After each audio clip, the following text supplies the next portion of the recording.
Fully recharged after such a long rest. Let's go find Durin and see if that book has any new clues.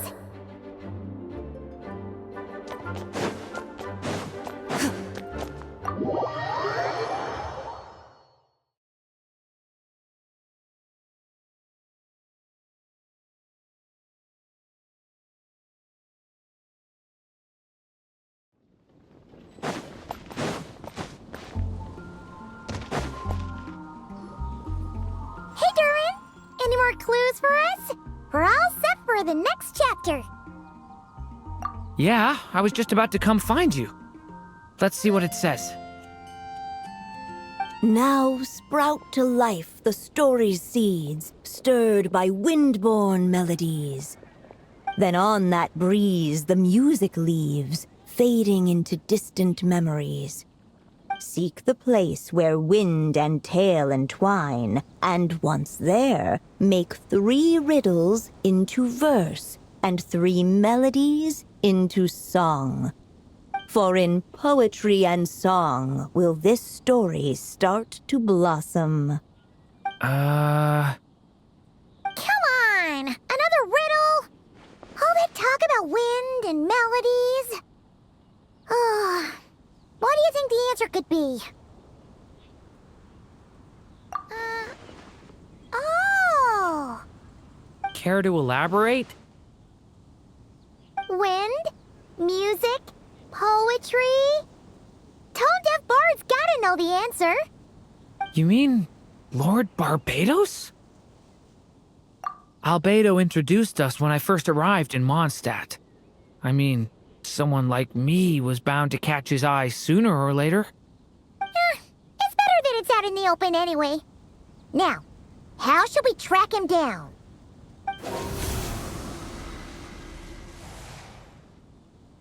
I'm pretty sure he's already caught wind of what's going on here.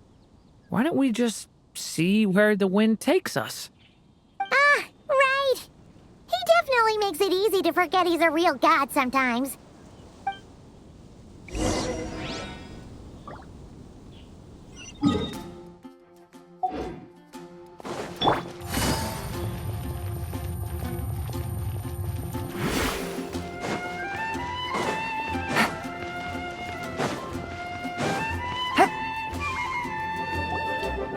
Traveler, Paimon! What a sight for sore eyes! And the little dragon from the fairy tale world. I heard your voices calling out to me on the wind. Something about needing help with a riddle? Sorry to disturb you, Lord Barbados. Disturb me? Not at all! To tell you the truth, I'm just as curious about this riddle as you are. Let me take a look.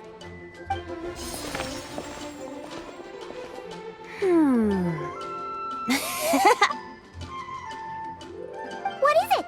Did you figure out the answer? 3 riddles and 3 melodies. That sure takes me back. The answer you seek lies hidden in memory. Looks like running to Tone-Deaf Bard was the right call after all. Long ago, those mages came to Mondstadt, seeking to test their strength against mine. But I replied, let us make music, not war, and resolve our conflicts through song. So I strummed my lyre and sang them this verse. O wind, welcome now, my guests. Pass through verdant leaves unseen, where shape your formless self may take, and offer up a graceful scene, a fleeting gift for welcome's sake. Leap at the edge of a sea of clouds, where land meets sky and sky meets ground. There frighten off the noisy crowds and bring my guests a calm profound. Fly beneath the stars up high, where mortal noise is swept aside, that my dear guests with starry eyes may share the dreams they hold inside. Now go to where I vowed to keep a quiet spot for them to sleep. No clash, no contest bars the way. Just tea and mirth to fill the day. There you have it, the 3 melodies. As for the answers to those 3 riddles, I trust you can guess them by now. The woods, the edge of a cliff, and the sky? Correct! Funnily enough, your mother was also the first to solve it, all that time ago. There must be some kind of special rapport between those who write stories and those who sing them. The woods, a cliff, and the sky. Oh! So that's where it is! I suppose the spot that answer points to is where you're headed next. You should know, after solving my riddle, the mages even accepted my proposal and made that location their official meeting spot. And going by what your book is suggesting, once you found it, you might want to try playing the melody I just shared with you. Guess you can be pretty reliable when it counts, huh? Great Animal Archon? Thanks for the help, Lord Barbados. Still got questions for me, huh? Yeah, you must have read countless tales in your time, being a wandering bard and all. In your experience, why might an author consider a story unfinished? Unfinished? Well, I guess if there's something left to accomplish in the story, or, if the last line goes, "To be continued." Huh? Well, your helpfulness lasted for like 1 second. In all seriousness, I would think the answer to that question lies in your mother's story itself. It's not my place to pry any further. All right then, we should get going.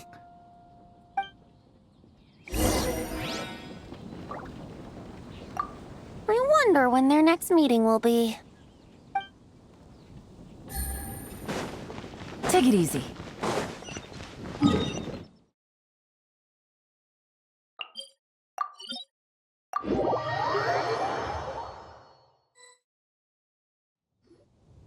Okay, we're here! Now, we just need to play the 3 melodies, and we should be able to gather the memories for the next chapter, right? A musical performance? Huh. Out of all the things Miss Lisa has taught me, that's the one I'm worst at.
Even a war that shook the world could not halt the witches' gatherings.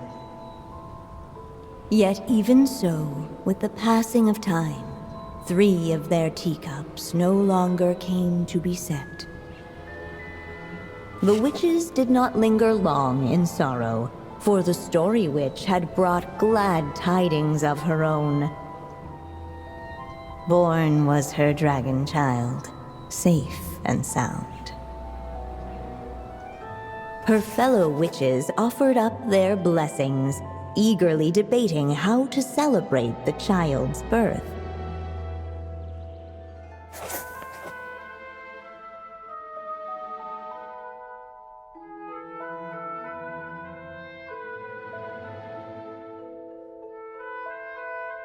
In the end, they settled on the sweetest candy they could find. After all, what could be sweeter than the arrival of new life? And so, the witches' gathering turned into a birthday celebration.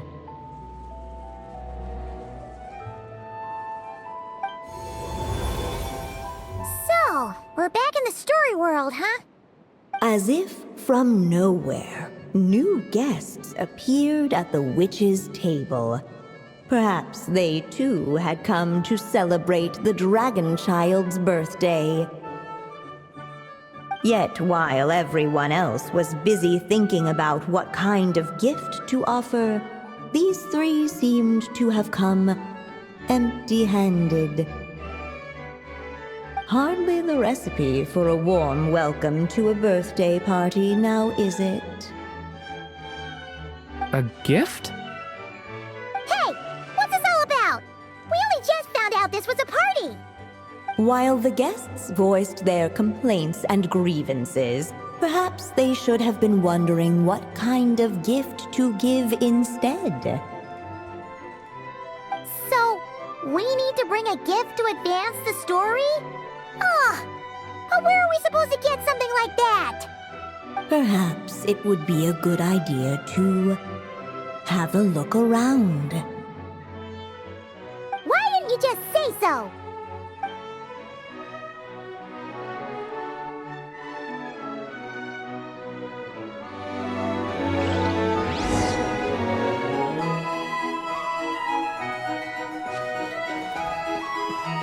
The witches went on chatting away, ignoring the empty-handed guests.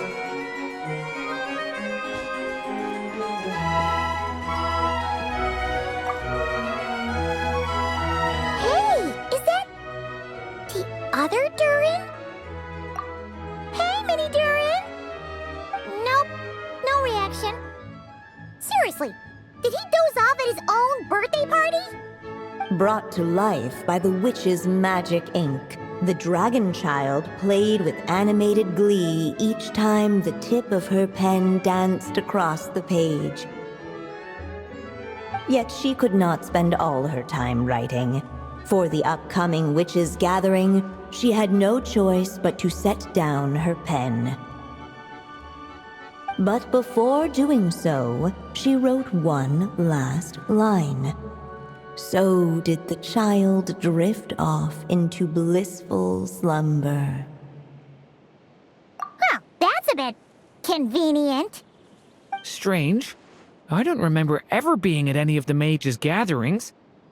When exactly was this birthday party supposed to have happened? No wonder you don't remember. From the looks of it, you were probably fast asleep at the time.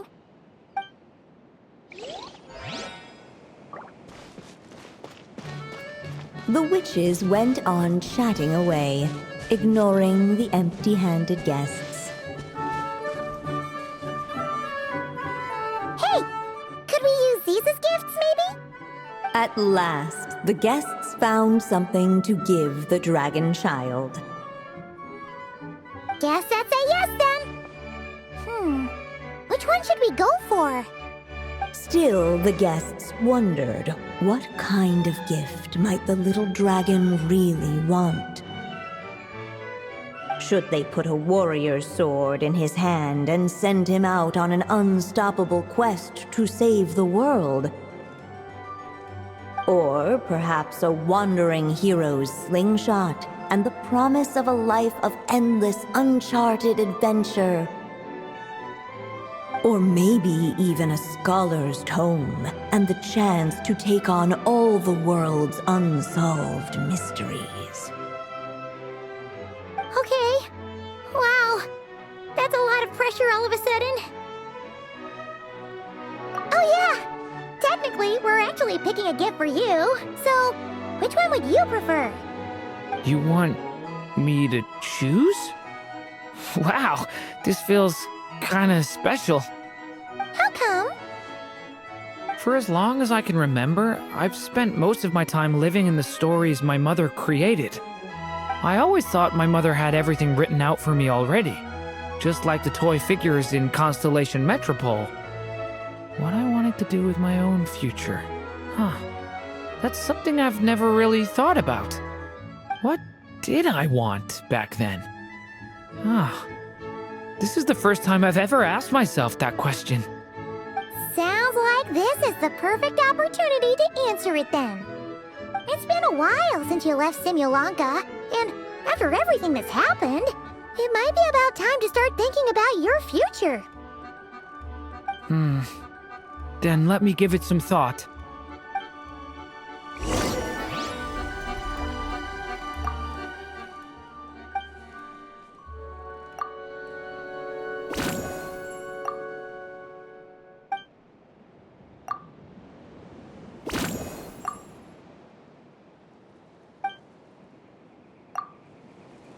The guests hesitated, and not without good reason.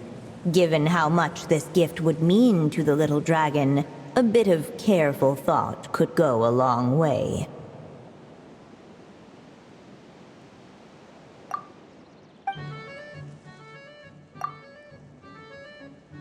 In the end, the guests settled on the warrior's sword.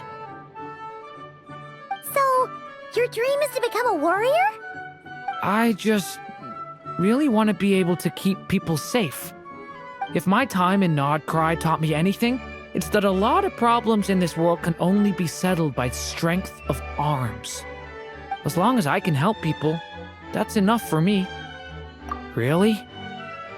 But I don't think it's enough.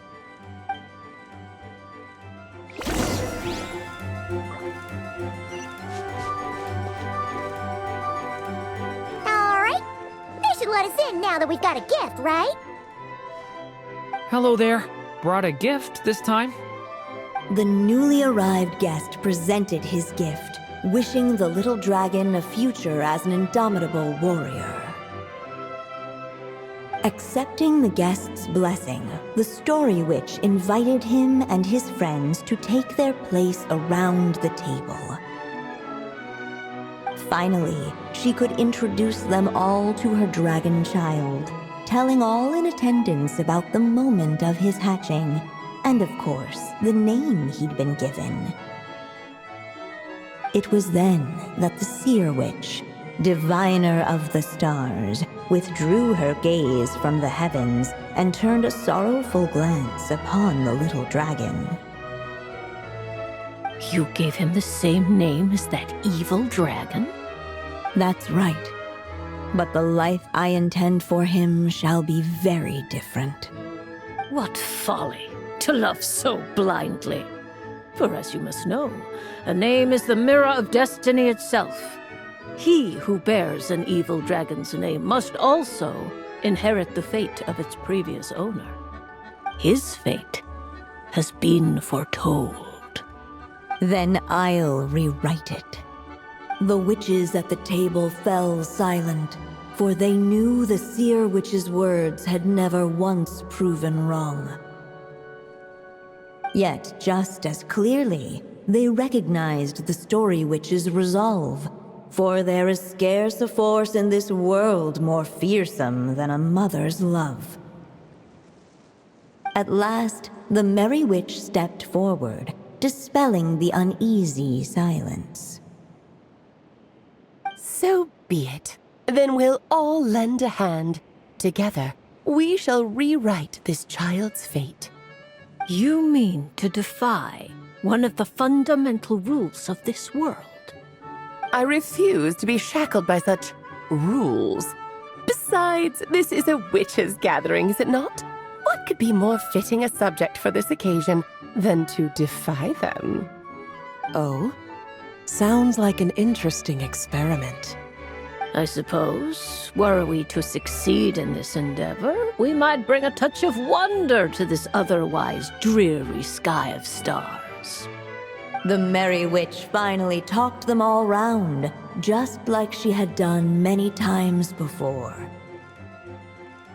Warm and strong as the sun she was, so much so, in fact, that those who her light shined down upon had no choice but to bask in it. And so the witches readied their gifts, 3 marvels of the cosmos.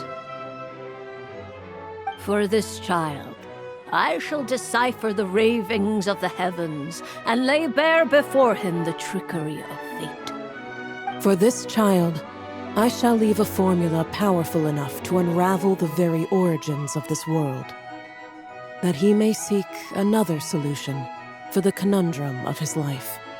For this child, I shall call upon wondrous magic to make possible his impossible wish. All the Story Witch had was the pen in her hand, yet with the love that flowed from it, she resolved to bring forth a marvel of her own. For this child, I shall leave behind the last story I will ever write, and with it, a path to an ending yet untold. With the witch's blessings given and received, the little dragon's fate at last began to turn. In the midst of the dragon child's birthday celebration, the seer witch proclaimed her prophecy. The child had been given the evil dragon's name, and with it, the burden of its fate. But hearing this, the Story Witch vowed to rewrite it all, for such was her love and resolve.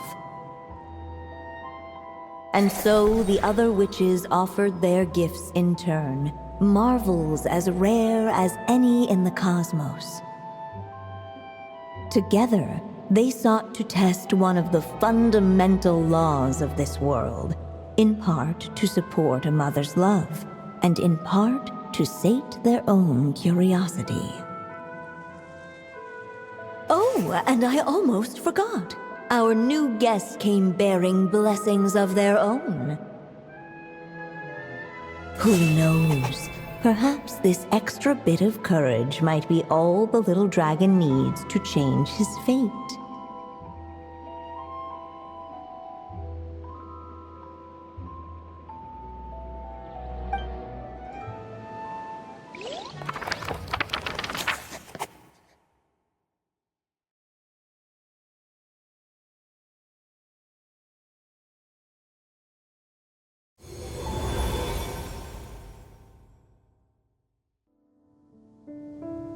Yep, looks like we've completed this chapter too. Those witches in the story were the mages of the Hexen Circle, right? They sure seem to care a lot about you, Durin. But, Paimon kinda had trouble following their conversation. Just a bunch of mystery, as usual. The evil dragon's fate. Oh, is that what you're worried about? But didn't we already take care of that? Ah, the mages must have had a hand in that, too. Also, I was just thinking, which part of the story are we even meant to be completing? Oh, it feels less like we're filling in the gaps and more like we're adding something new altogether. But we use the ink, right? And the book hasn't given us any more clues, so that must mean our task is complete. At least for now. Yeah, I guess we're doing something right.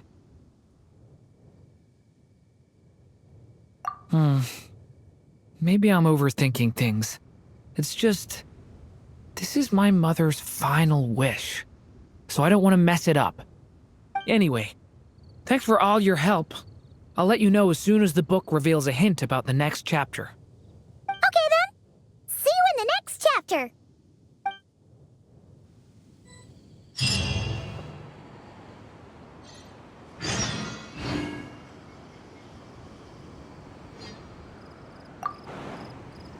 I think I'm gonna stick around, take my time reading through this book. If you feel like jumping back into the story, just come find me.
into the shadows.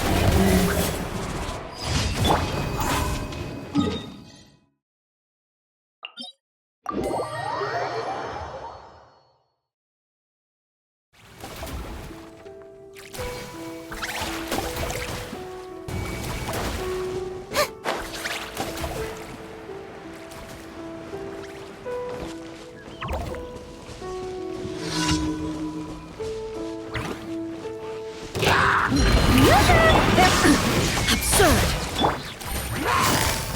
Gotcha!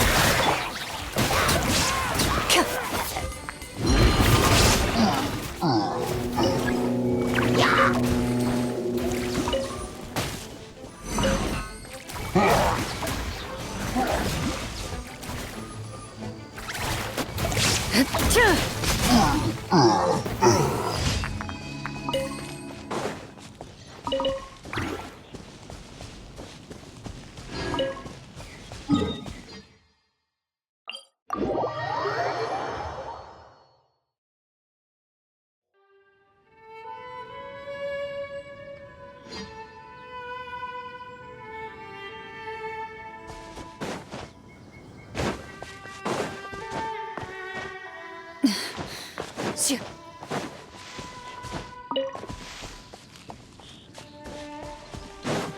Hup.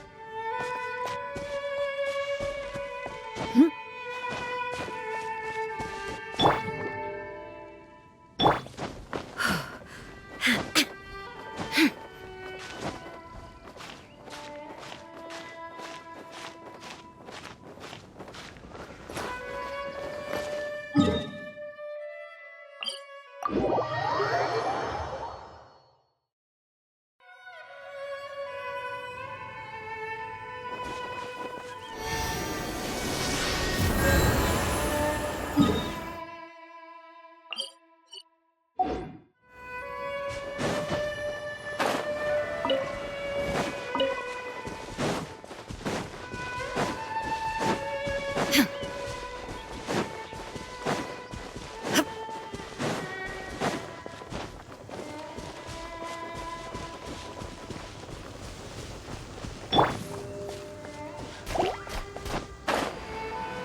Strike a pose! Yeah!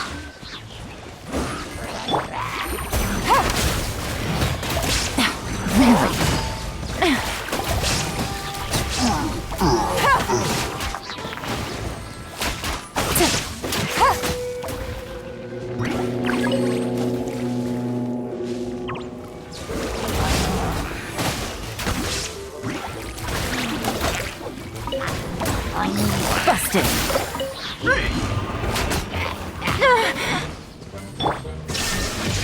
Shower me with... Loaded.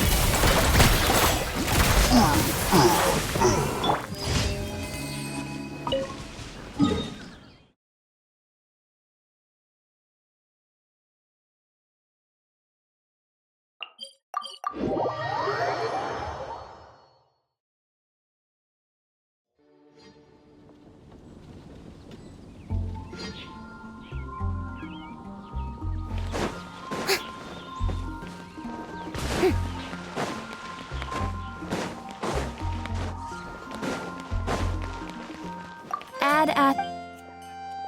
Thank you for complete... Add a...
Transfiguration! Yoo-hoo! Gather! I will have order! Take flight! Yeah! Ha! Yeah! Ha! Embrace the ice! Cryo incarnate! I'm Stabilize! You can't get me up here.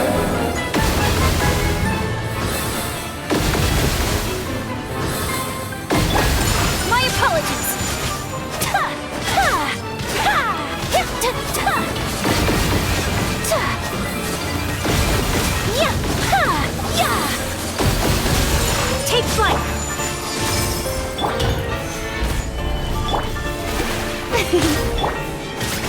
Ta! Ha! Ta! Ha! Ta! Ha! Yeah! Ta! Yeah! Coming satellite! Sumetsu! This is order! Take your true form! Yeah!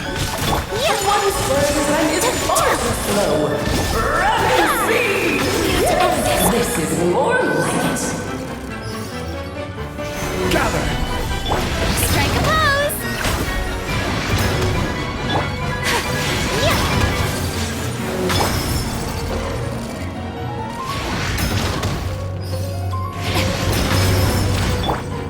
Whirling snow! Solidify! Should present a united front. My will embodied! Ha! My apologies! Yeah! Ha! Ha! Ha! Yeah! Embrace the ice! Whirling... My ordinance divine! In your dreams!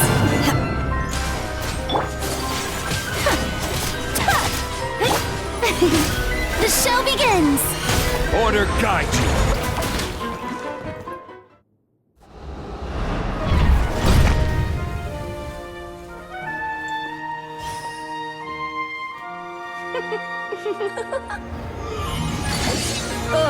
It had to be this form? A toy really doesn't suit me. Well done, but this isn't over. I will now preside over the second trial. Stare straight ahead, and you will see things as they appear. But change your perspective, and you will see them as they are.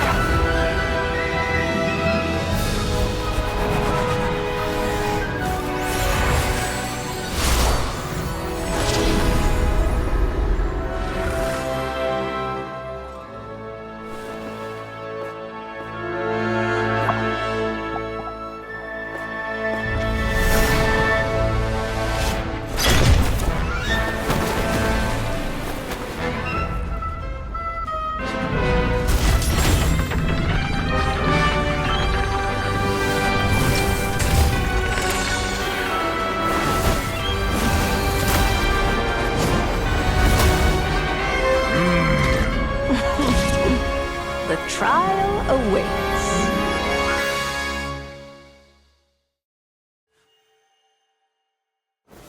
Stabilize!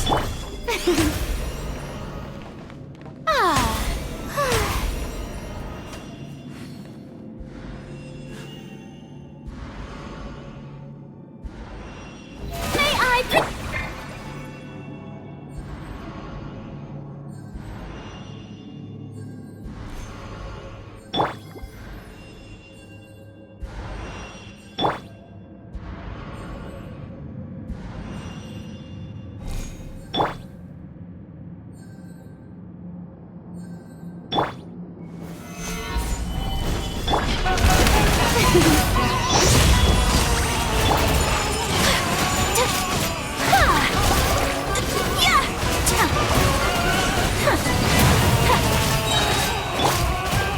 Gather! Let us dance, my dears! Try to remember the steps this time. Transfiguration! Oops! I thought I had memorized.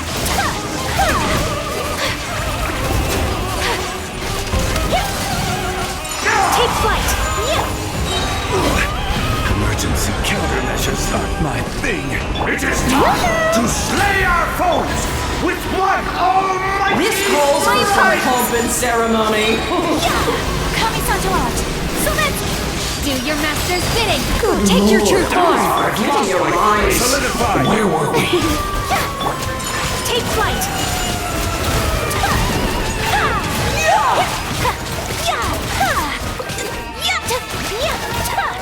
My power is immense. One blast is quite enough.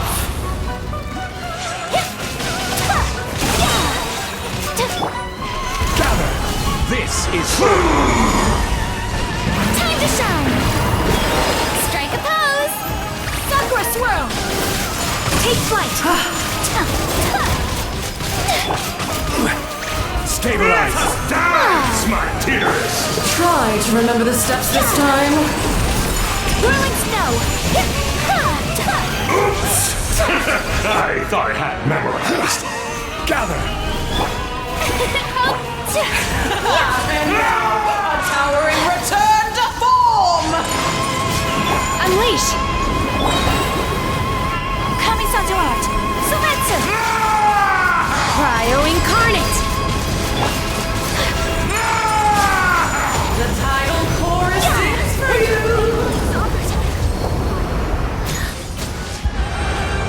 A symphony of cannon solidified. Blast is quite enough. Transfiguration. The show begins. Let the world collide.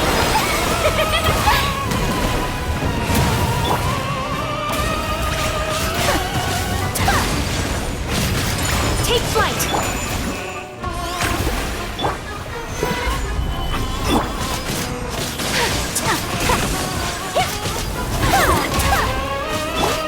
Take your true form. Let us die. This, my dearest. Try to remember the steps this time. Oops. I thought I had memorized. It is time to slay our foes with one almighty. This calls for some pomp and ceremony. Good lord, all Do your master's bidding. Place. Where were we? Time to shine. Shower me with.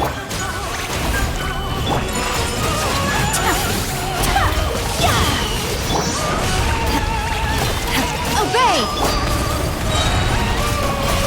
Kami-santo art. Sometsu. My Let us dance, my dearest. Try to remember the steps this time. Transfiguration. Whirling snow. The final act is upon us.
Stay close and you will live.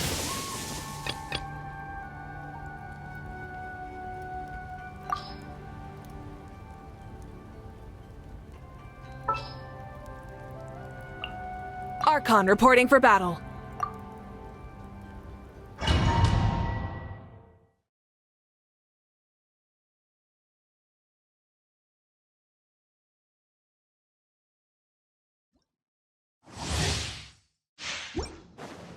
You will.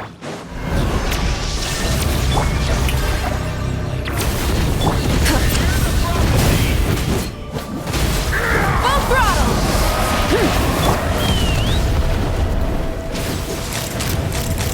Bullseye!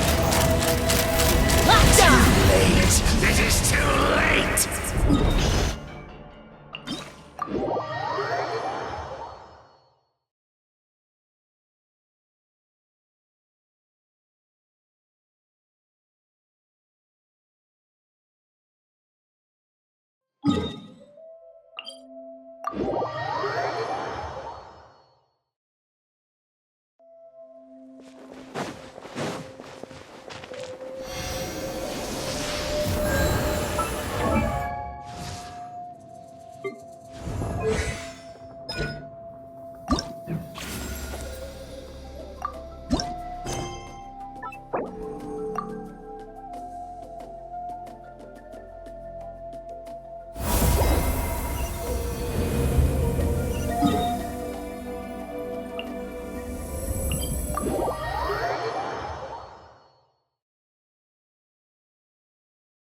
The wind.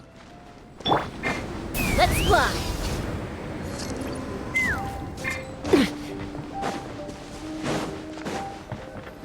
Oh, Albedo's over there. Wonder what he's doing.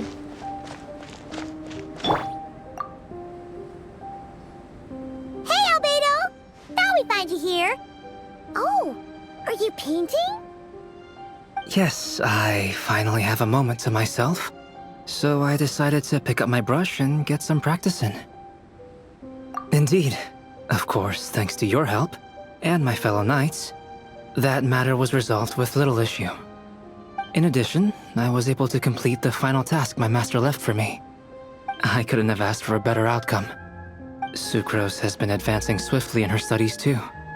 She can tackle many alchemy projects on her own now. The Knights of Favonius don't have any duties for me at the moment either. No responsibilities, no tasks, no problems to resolve. It's not.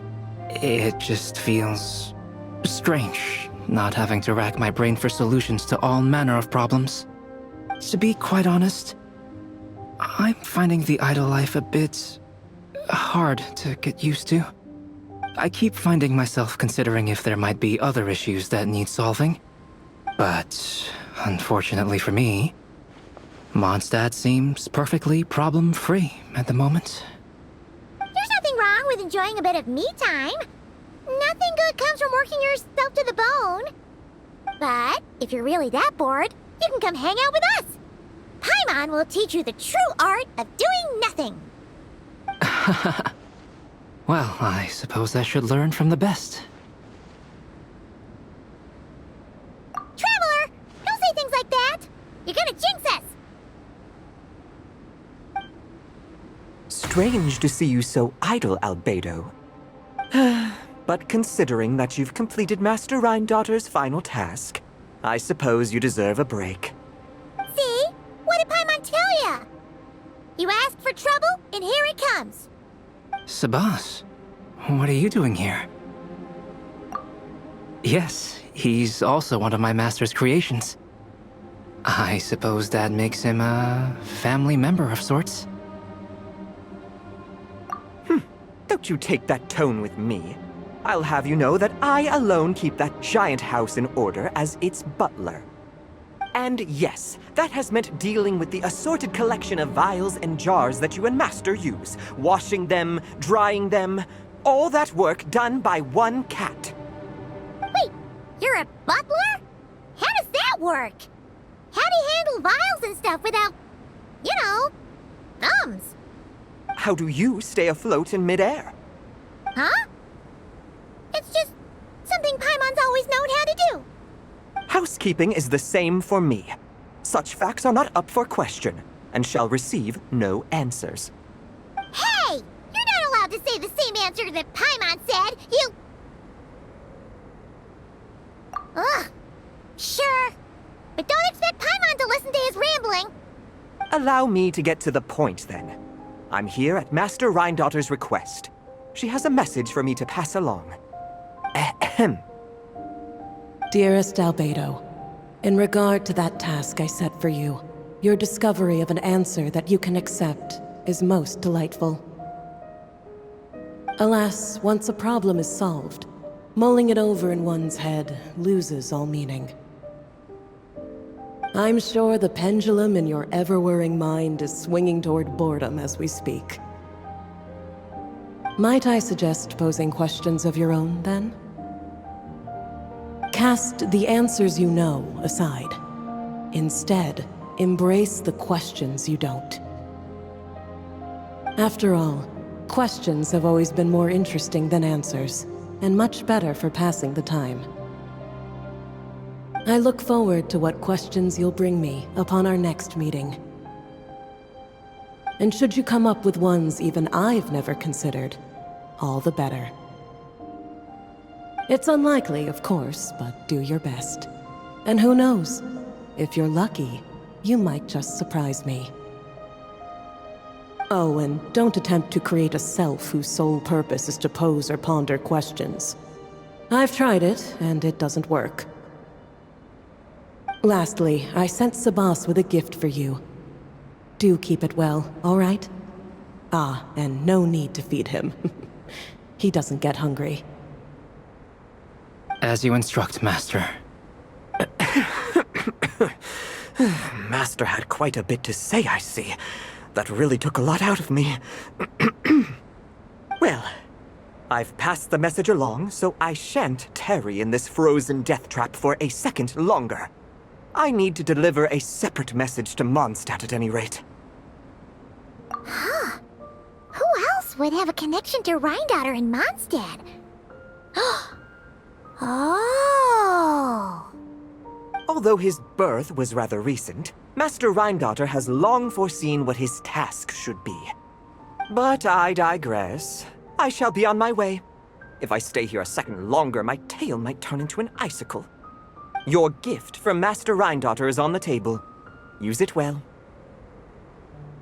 You know, Albedo, your family gets more confusing by the second. Speaking of, would that cat really count as a family member? He called himself a butler and all, but... Master created Sabas long before me. By the standards of a normal family, that would make him my elder, I suppose. Of course, my family could scarcely be considered normal. So, by that logic, that type of relationship holds little meaning. At the same time, Sabas did look after me quite a bit back in the day, helping me tidy up various vials and jars. He even modeled for my sketches at times. Wait a second. The cat you drew today? That's him then, isn't it? Yes. Whenever I need to think, I turn to drawing and let my subconscious take over. It always helps me sort my thoughts out. And for some reason, I often wind up choosing a portrait of Sabas. I have drawn so many at this point that it's become second nature. Thus, this leaves my mind free to consider other things. Yeah, we thought it was just a random cat. Guess he was a way bigger deal than we thought. Well, now you know his real name. I can tell you more stories about him sometime, if you like. But right now... The tree takes pride in its most perfect fruit. So complete, so flawless. But you, O Seed of Dreams, do not settle for being the king of a universe, confined to its flesh. I need to think.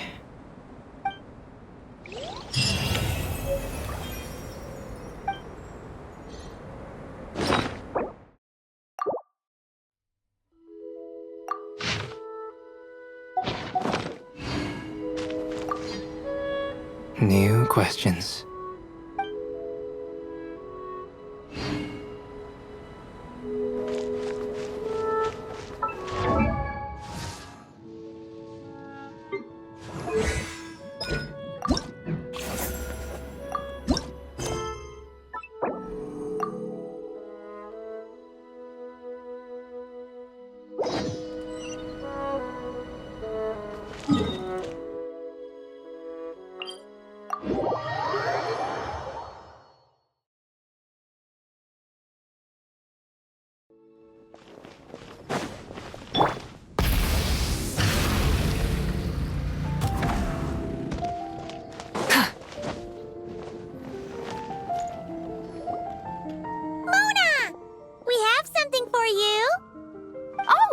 Traveler Paimon, you're full of energy today.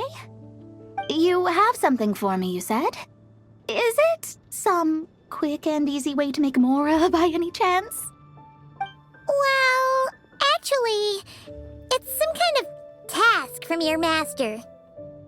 Yeah, that's a hard no. But I guess I don't have a choice, huh? An enterprising spirit is important and all that. I just know it's going to be torture, though. I know that old hag all too well. Why don't you just take a look first? Huh. This book doesn't seem so special to me. Oh, whoa! Letters just fell out of it. Oh!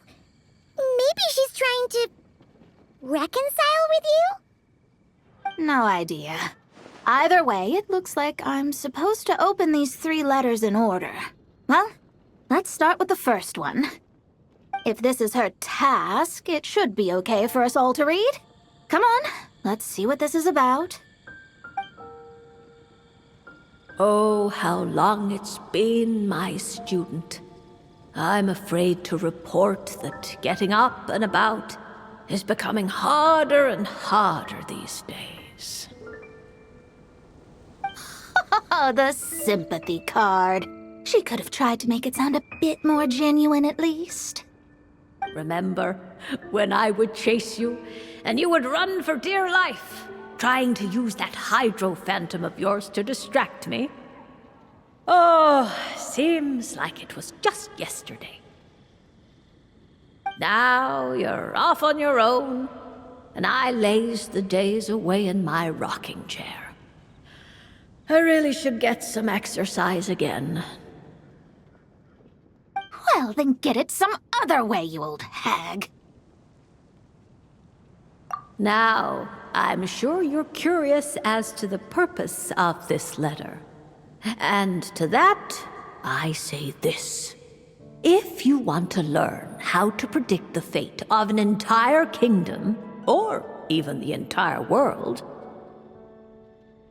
head to Sumeru and search for the gate to an underground kingdom. Once there, open the second letter. Huh.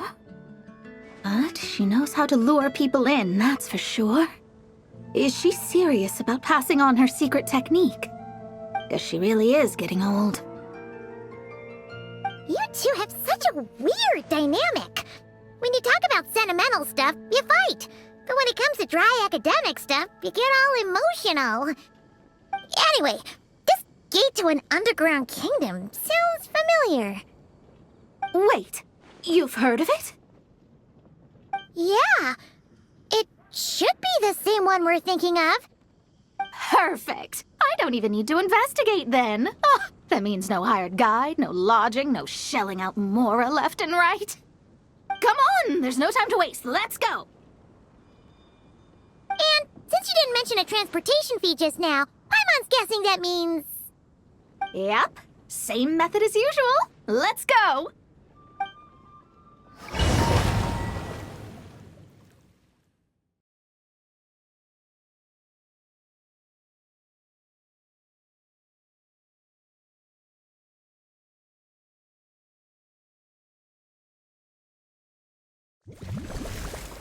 Whew. This brings back memories of summertime. It's actually kind of refreshing. So, this is the gate to the ancient kingdom of Conria. I'm sure a lot of secrets and tragedies lie behind it. Well, let's open the second letter. Let me see here. Yep, it's this one. As the ancient Sumeru saying goes, rote knowledge bears no fruit until it is watered with the showers of wisdom. With that in mind, there is a phenomenon in this land known as the Sign of Apausha. It is a celestial mark that burns in response to an all too ardent desire for the truth. In that sense, perhaps it's more fitting to call it a sign of truth instead. The records of this ancient kingdom state there are several large subterranean lakes in Conria, clear and calm as mirrors, whose surfaces reflect the true stars.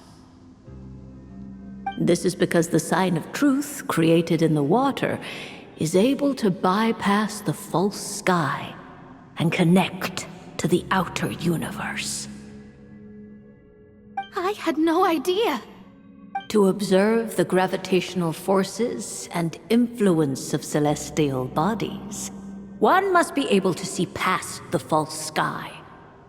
Only by obtaining these cosmic parameters can one predict the fate of this world. Now, my task for you is as follows. Open a sign of truth in front of the gate to Conria. The rest is a bunch of stuff about the ceremony the old hag came up with to summon this thing. Yeah, all these planetary trajectories and runes. Paimon's not even gonna try to make sense of it. So, what do you say, Mona? Are you gonna attempt it? Well, I hate to admit it, but it looks like the parameters she came up with could work. Frankly, this prospect is quite exciting, and heading back now will just cost me another night of lodging, so no better time than the present. Emissaries of the enduring stars, wanderers over ecliptic and equatorial plains, radiant celestial brethren. Traverse the twisted paths of the cavernous void. I, Mona Magistus the astrologist, invoke the power of Hydro to balance the scales.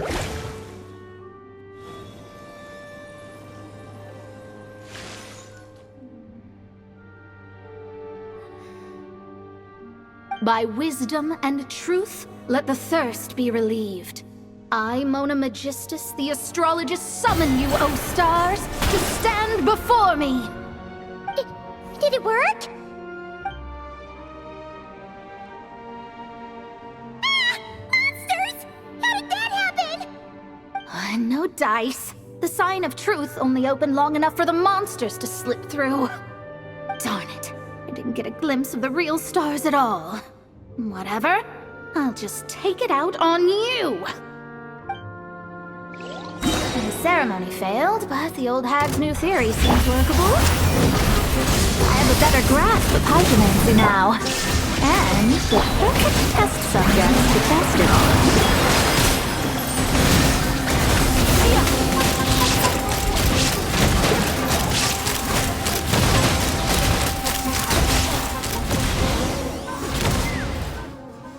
Phew! That's that! Well, the old hag said to open the third letter once it was all said and done. But I couldn't make it work. So, should I still open it? You know, Paimon thinks she understands your dynamic a lot better now. Look, she didn't say you had to successfully complete the ceremony, so you can open it. It'll be fine. I guess. All the same, I doubt she has anything nice to say.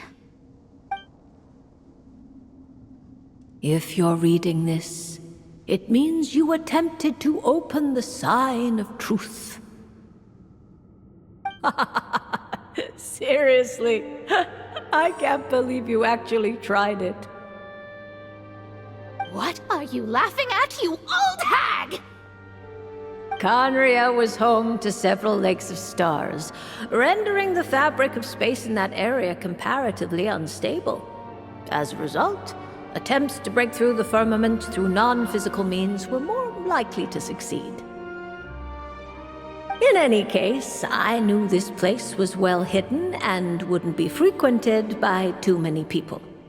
As such, any negative effects of failing to open the sign of truth would remain small scale. And of course, as my student, I felt sure you would have the chops to deal with the abyssal creatures that roam beyond the false sky. Even if you couldn't beat them, I am certain you could outrun them. You always were fast on your feet. Ah, connecting hydromancy to the kind of wisdom that quenches thirst. Truly, my genius knows no bounds. The practical application of the scryglass has also reduced disturbances caused by the false sky. I'd like to see Alice try and top that.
Ad Astra Abyssosk. Greetings, traveler. Hey there, Catherine! Oh, and Oz and Fischl are here too! What a coincidence! All things in this universe must plunge into darkness. 'Tis only natural that those who seek light should cross paths in the realm of dawn. Mein Fräulein means to say she's happy to see you both. And I feel the same. It's been quite a while, Traveler and Paimon. You're here just in time. Yai Publishing House has a commission for you, traveler. An editor is here to discuss the details in person. Much of the information was kept from the guild for business reasons. All we know is that it has something to do with the author of the Legend of the Shattered Halberd. What? Surely you don't mean... Wait, is this author really that important? What if we weren't here? Or if we decided not to take the commission? The editor would just be wasting their time. In that case, it'd be a free trip to Mondstadt where one needs only pass some information along. That's an opportunity most would fight over. In any case, if the commission is of interest to you, the editor is waiting at the Good Hunter. Just look for the man dressed in Inazuman clothing. Hold on! Halt thy steps, good traveler. Fate cast you upon the tides of the world, but not for you to stand alone in the face of its desolation. Nay, you step forth onto the path of the Immernachtreich. What mein Fräulein means to say is, she would like to go with you. Fischl seems really jazzed about this commission. Do you think she has some kind of insider information? Well, let's head to the Good Hunter to meet with this editor then.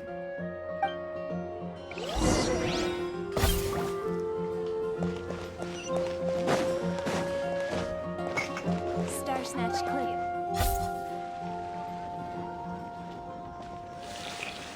Alright, let's see who lucked out and got this free trip to Mondstadt. Wait, you're Shing. Oh, Zenu's editor, Onodera. Traveler, thank you for all you've done for us in the past. I come here today with a commission from Lady Yai, with which I'd like your help, should you be willing. Oh, and might I ask who this person dressed like Princess Fischl is? You have the pleasure of speaking to our eminent person, Fischl, Prinzessin de Vertelung. Mein Fräulein means to say that her name is Fischl, and that she is most pleased to meet you. Yep, this is Fischl. She's a reliable adventurer, and she's here to help.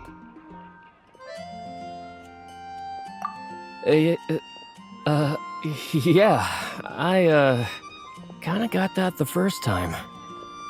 Since thou hast learned my name, understand this. To speak it is to be absolved. Praise it, therefore, and thou shalt earn thine salvation. Mein Fräulein means to say she... Ah, I see.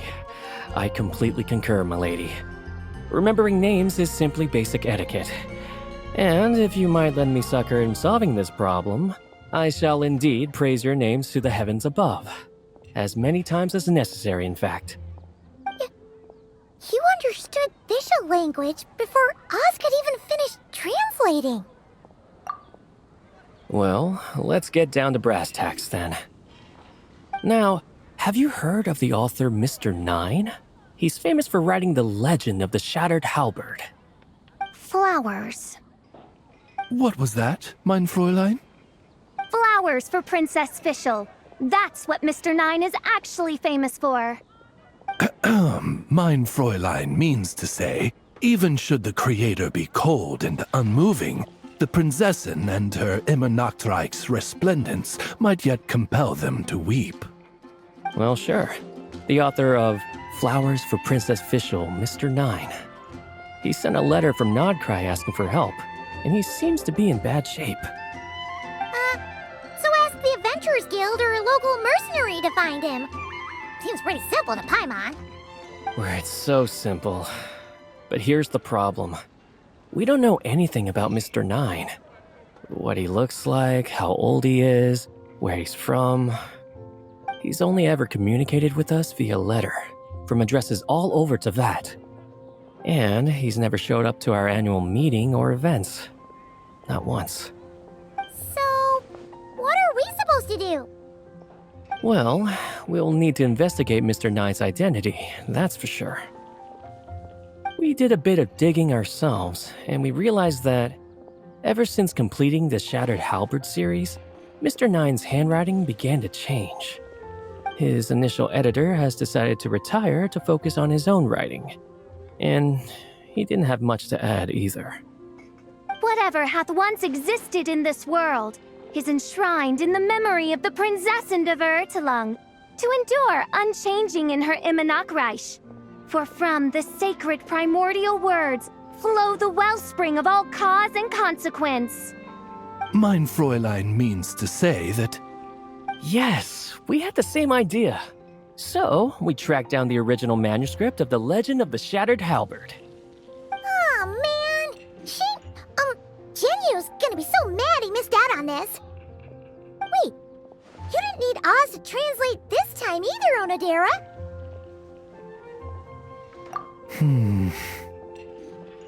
Osvaldo Hafnavines, hast thou perceived something? No such Henry exists, mein Fräulein. I sense a faint, elusive resonance. Something akin to the magnetic field, gravitational force, and threads of cause and effect that surround you, mein Fräulein. Isn't that interesting? Well, in the end, our only takeaway was that the design and craftsmanship of the paper point to it coming from Qingce village in Liyue. Huh. Could Mr. Nine be from Liyue then? No, wait. If we're talking authors from Qingce village specifically... No, it couldn't be.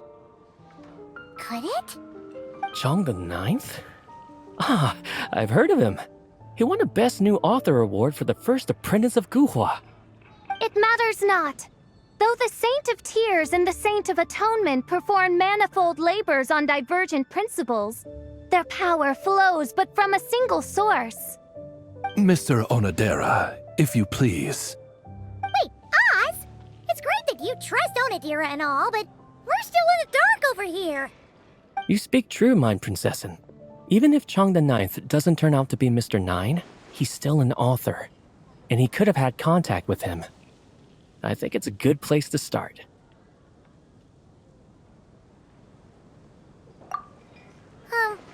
Yeah. Well, either way, I appreciate the help. I'm counting on you.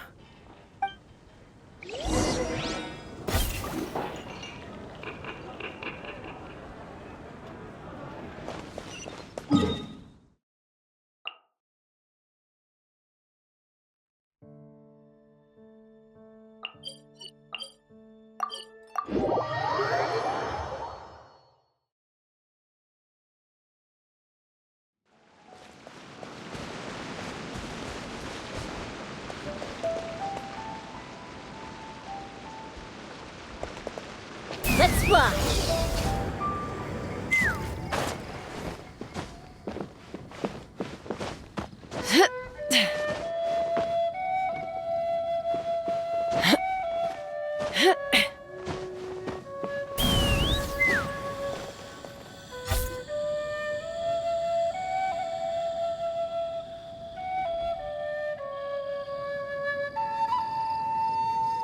Huh?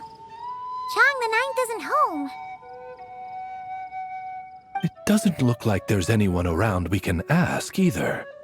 Shall we wait? Seems like that's all we can do. Still, could his absence mean that he really is Mr. Nine, now kidnapped and sent to Nodcry? Perhaps we should have a look around his house. Barging in without permission seems wrong. But if he really is Mr. Nine, then... Okay, let's do it.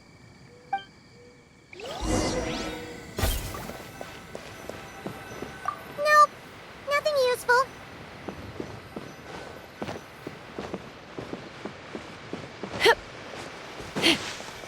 No, not here.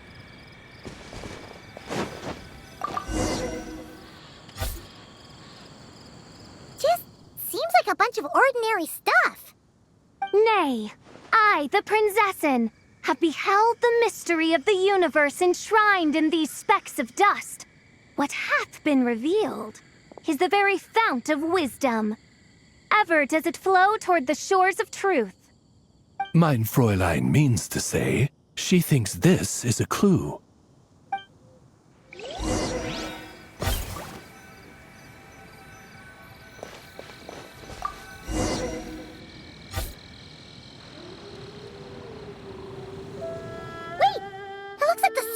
Overturned. Oh no. Did some kind of overzealous fan have buried him in here? Maybe we should call him Lilith. What do you think, Traveler? It's all right, Paimon. Mr. Nine's most zealous fan happens to be right here.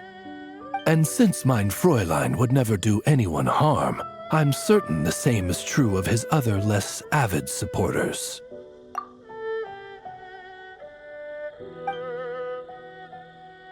What is the meaning of this? I'm calling the Millilith. Cheng the Ninth! You're not dead! Or kidnapped! What are you even talking about?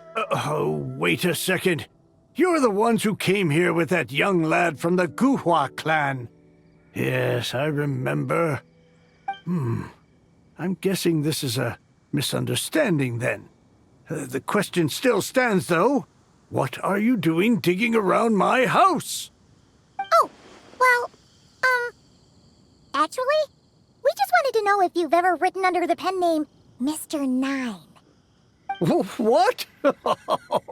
Not even a whole bucket of hallucinogenic mushrooms could make me that delusional. No. If I were Mr. Nine, why in the world would I enter all those writing competitions? To what? Demolish the competition from the shadows? Yes, doing a real bang-up job, aren't I? My submission's never even been selected. The classic archetype of the boy hero is outdated. That's the kind of critique I get. Even opening with a plot twist or disguising your hero as a fool is falling out of fashion.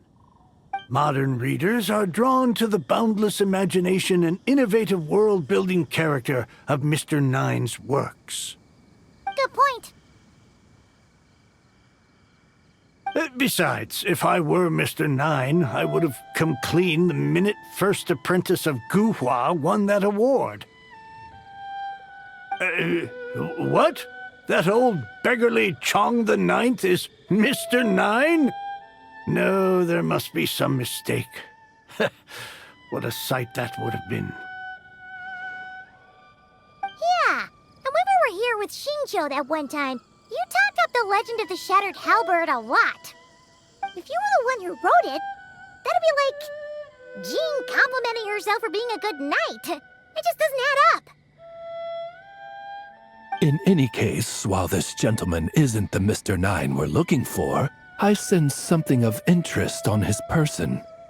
It's a peculiar signature, the same threads of fate I sensed on you, mein Fräulein, and on the manuscript. I believe the traces are related to Mr. Nine, and it appears I can track them. Hey, that's perfect! Once we head to Nokrai, you should be able to find Mr. Nine, no problem then. But, back to the signature. What were you doing before this, Chong the Ninth? Oh, well, I ran out of manuscript paper, so I went to buy some. I'm particular about that kind of thing. Creation of literature demands the highest quality. Ah, no wonder. Mr. Nine uses the very same type for his manuscripts. Huh, that explains it. Thanks, Chong the Ninth. We should get going. I'm not quite sure what I did, but you're welcome, I suppose. Farewell, creator of another world. Though I must say, the laws and narratives thou hast ordained can scarce compare to the dream dust sedimented in the Immenachreich.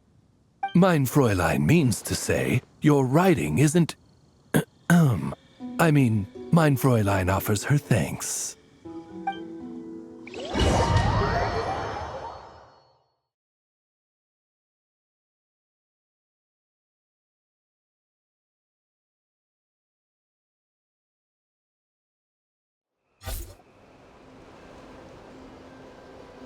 It should be up ahead.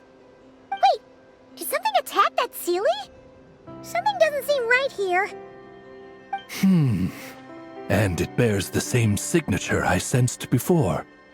Then it would seem fate has dictated our path for us.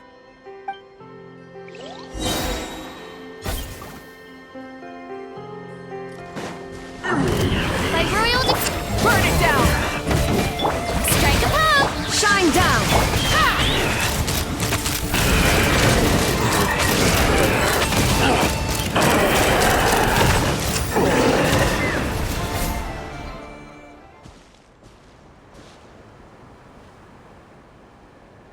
Huh. Looks like the Sealy is showing us the way.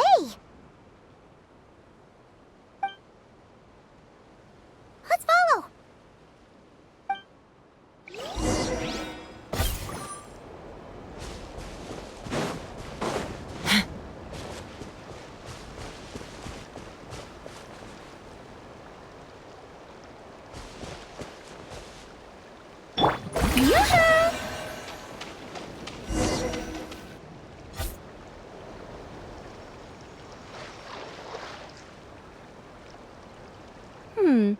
What are you doing here? Wait, that voice. It's Nicole! Also, that should be our line. We were looking for Mr. Nine and our search led us here, but now it seems we've found you instead.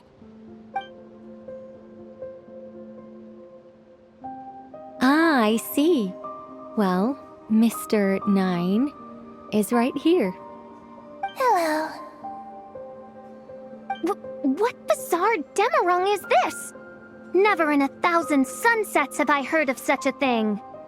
In truth, I too aspire to be an author.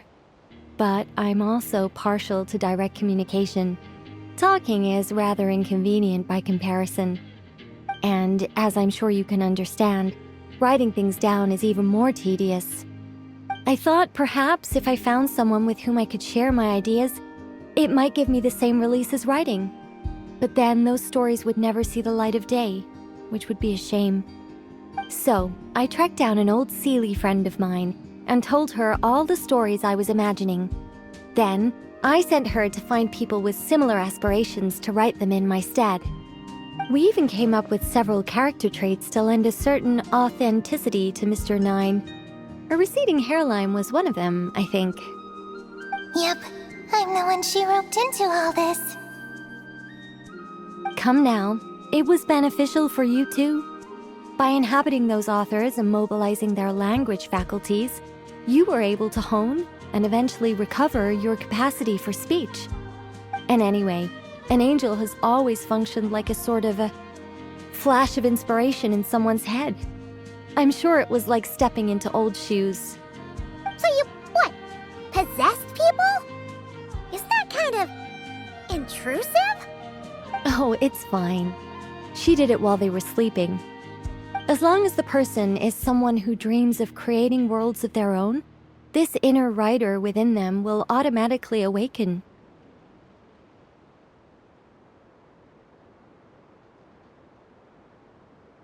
Wait, but what about the letter and the strange intuitions Oz has been having? Nicole sent me to monitor the situation and not cry. And it's super dangerous, okay? So I needed some help. It's not like I have the knowledge or power of the heavens anymore. As for your friend over here? Well, you see, when writing a story, it's not uncommon to incorporate certain half-true details. For realism's sake, you understand? Yeah, we've seen that before. A real curse was written into an Inazuman light novel once. Indeed. In a similar vein, Mr. Nine's stories are full of metaphors, including one for the creation of life. What it describes isn't made up, per se. We just never imagined someone would actually manage to use it. Until you came along, young lady. Mein Fräulein is speechless. So if I may ask in her stead, did she manage to use one of these half-truths in Mr. Nine's novels to create me?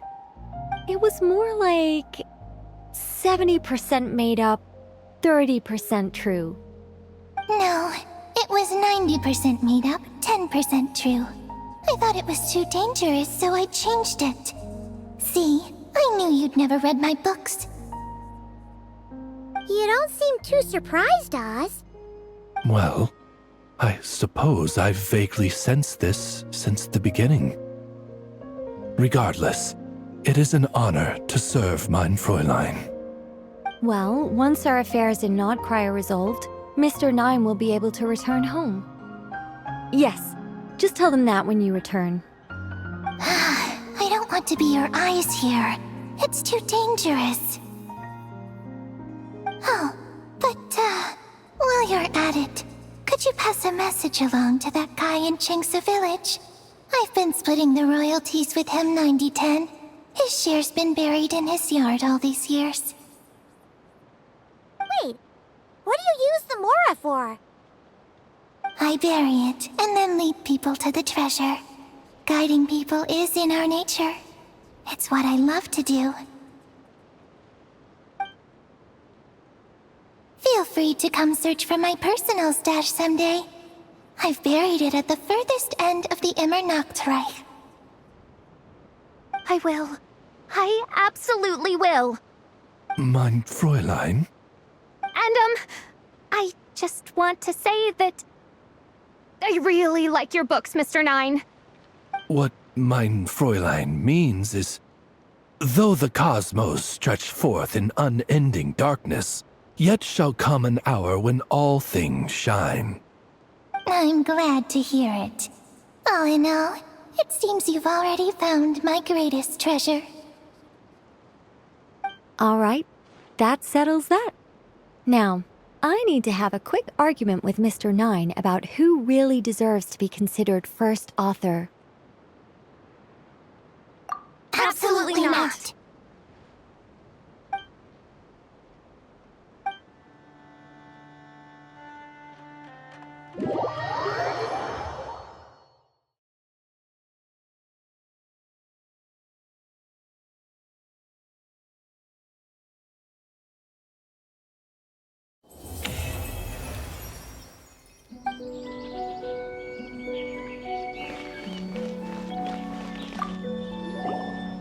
Oh, that's right. Just channel Mr. Nine. How would he write this particular essay? Hey, Chang the Ninth! We have something for you! Oh? What is... What? Where did all this Mora come from? About that. So, the thing is... Right. Mr. Nine really admires your work, so he decided to fund your writing career. Wait, what? So, channeling Mr. Nine actually worked. I can't believe it!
Let's fly!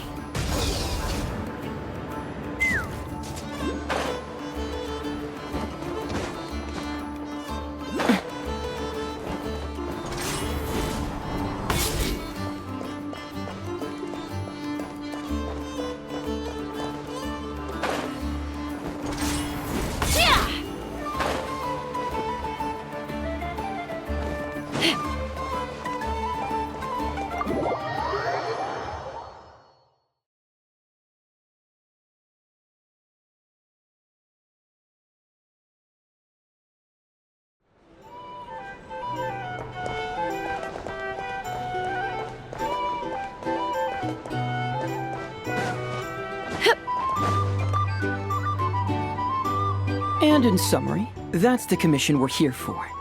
How's that sound to you, Yehoda? All the same to me. You should ask yourself one question, though. You want to catch someone and not cry? How many lives are you prepared to lose for it? Well, I once read a story. It told me that if I find a deer with divinity, I could use its antlers to take my place for one death. And what do you know? Deer happens to be one of the Inazuman characters in my name, and I've got my own life to spare. That makes two.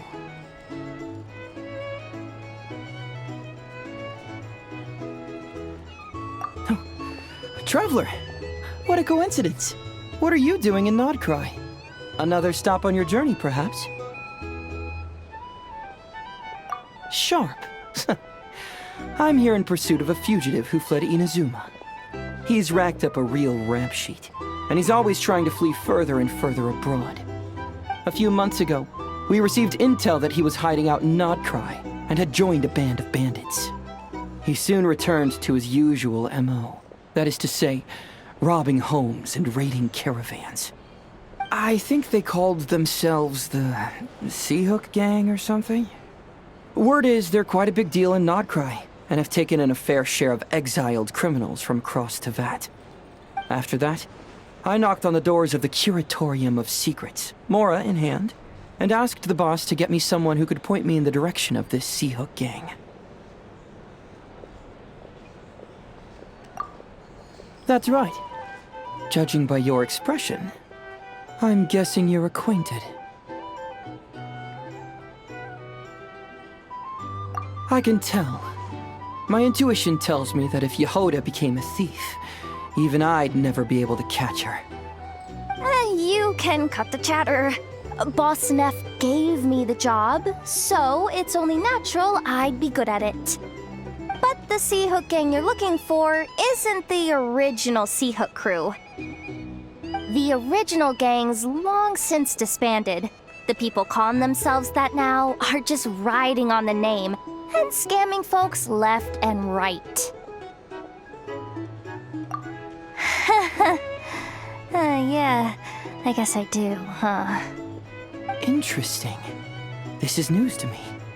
Would you mind telling me more about this new gang of imposters, Yehoda? What's there to tell? New or old, fake or real, the Sea Hook gang are bandits. A bunch of scoundrels who banded together for Mora, then fell out over it. Their old leader wound up thrown overboard as fish food, while the underlings fought among themselves for the scraps. Some died, and others continued their wanderings. The long and short of it is that the old Sea Hook gang are dead, gone, or both. Wait. Doesn't that mean some of the suspects within could have started going around, committing crimes again? When a house goes poof, the snakes and rats nestled within find other walls to burrow into. That's just how it is. Nobody wants to die out in the wilderness. But for all the vermin out there, it's also the perfect time to find a good place to settle down, and maybe get a good roommate along the way. If I were a rat, escaping the snake would mean freedom from being hunted down and eaten. When you think about it, that's a good thing. In any case, you've been most helpful, Yehoda. Thank you for the intel. It seems the Mora spent on your services was well worth it.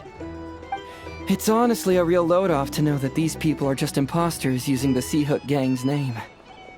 I'd have had to admit I was in over my head flying solo against the real gang, with its international cohort of goons and all. Well, wait. You think you can take them on as they are now, all by yourself? Yeah, more or less. After all, I'm only looking for our Inazuman fugitive. I'm not here to bring the whole gang to justice. That's a bold statement, but whatever. I'll help you track the imposters down. What happens after? That's got nothing to do with me. Your kindness is appreciated, but this time I'd rather this be a solo outing. Now, I suppose that's that. I'll leave locating them to you, Yehoda. As for me, I'll get to thinking of how I can haul this scoundrel back to Inazuma and have him confess his crimes.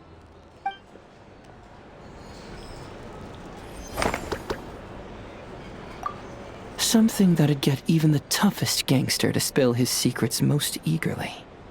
Okay. You're weirding me out.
Via!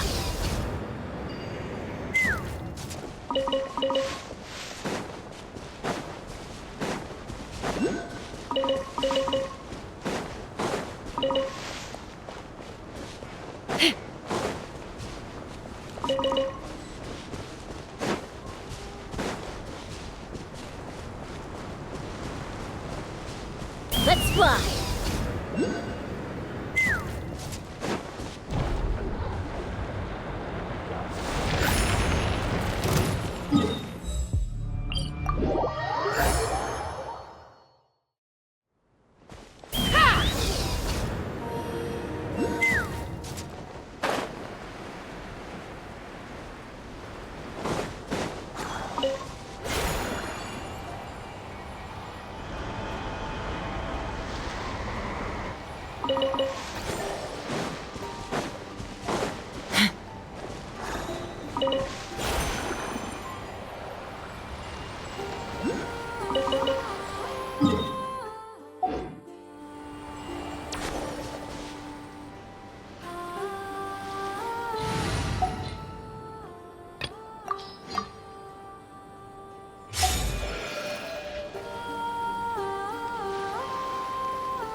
I now hold the threads of fate in my hands.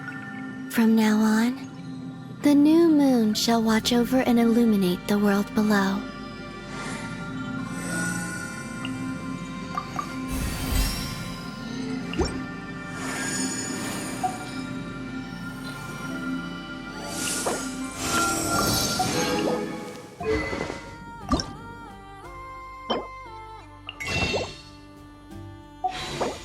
Yeah.